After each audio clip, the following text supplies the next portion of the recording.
UPPLৰ নেতাই টকাৰ বাঁদলত শুই থকাৰ যে চিত্ৰ ভাইৰেল হৈছে সেইটোৱে বিজেপিৰ না খাওঁগা না খানে ডোংকা নীতিৰ আচল ৰূপ উদুঙাই দিছে। এই সন্দৰ্ভত বিধায়িনী দলৰ দলপতি দেৱব্ৰত শইকীয়াৰ প্ৰতিক্ৰিয়া।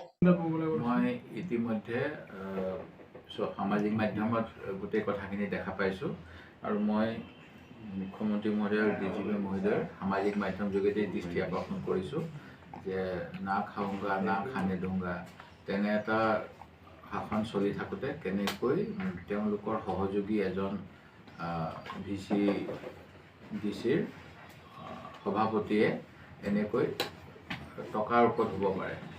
এইখিনি কেনেকুৱা টকা বৈধ অবৈধ তেওঁৰ ওপৰত অভিযোগ আছে। এনৰেগা PMOৰ সনাতনভাৱ কৰা বুলি এইটো আৰক্ষীয়ে নিজাববীয়াকৈ এটা গোচৰ ৰুজু কৰি দুৰ্নীতিৰ বিৰুদ্ধে যে তেওঁলোক অসম চৰকাৰৰ দৃঢ় স্থিতি এই কথা প্ৰমাণ কৰিব লাগে। মই ইতিমধ্যে মোৰ টুইট যাবই কৰিছোঁ। তেখেতক অনুৰোধ কৰিছোঁ দল এৰিব নালাগে। ভৰত নৰহৰ দল ত্যাগ সন্দৰ্ভত বিধায়িনী দলৰ দলপতি দেৱব্ৰত শইকীয়াৰ প্ৰতিক্ৰিয়া। মই অনুৰোধ কৰিছোঁ যে দল ত্যাগ কৰিব নালাগে। তেখেতৰ সিদ্ধান্ত ঘূৰাই লোৱাৰ আশা দেৱব্ৰত শইকীয়াৰ।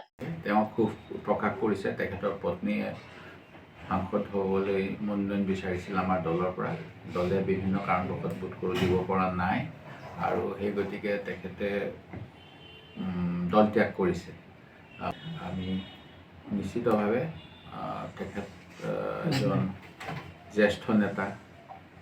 এটা অসম গণ পৰিষদৰ পৰা তেখেতে কংগ্ৰেছত যোগদান কৰিছিল। কংগ্ৰেছত বহুত বছৰ সেৱা আগবঢ়ালে।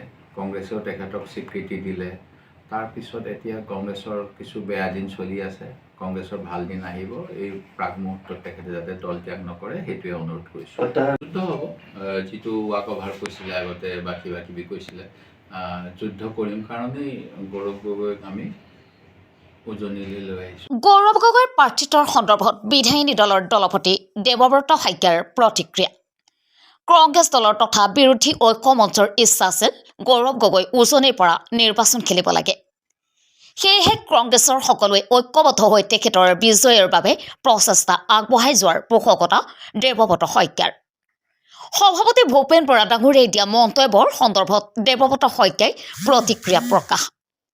দেৱব্ৰত শইকীয়াৰ দৃষ্টিত ভূপেন বৰাই একো ভুল মন্তব্য দিয়া নাই।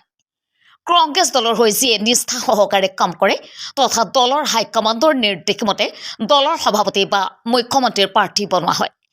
পেৰাচুটৰ জৰিয়তে কাকো আনি আসনত বহাই নিদিয়ে।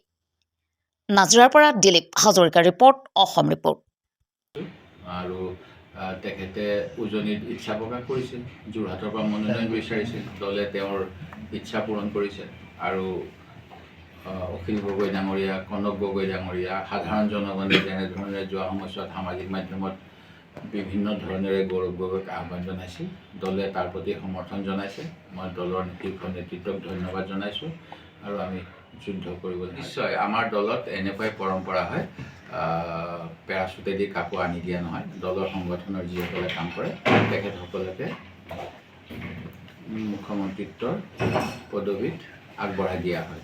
সেই গতিকে ইয়াতে মই কোনো দুখনীয় মন্তব্য পোৱা নাই যে মই তাৰ বিৰুদ্ধে কিবা মন্তব্য এটা দিম। আপোনাক প্ৰশ্নটো সুধি মোক ক্লিয়াৰ কৰিব দিয়াৰ কাৰণে আপোনাৰ চেনেলক ধন্যবাদ জনাইছোঁ।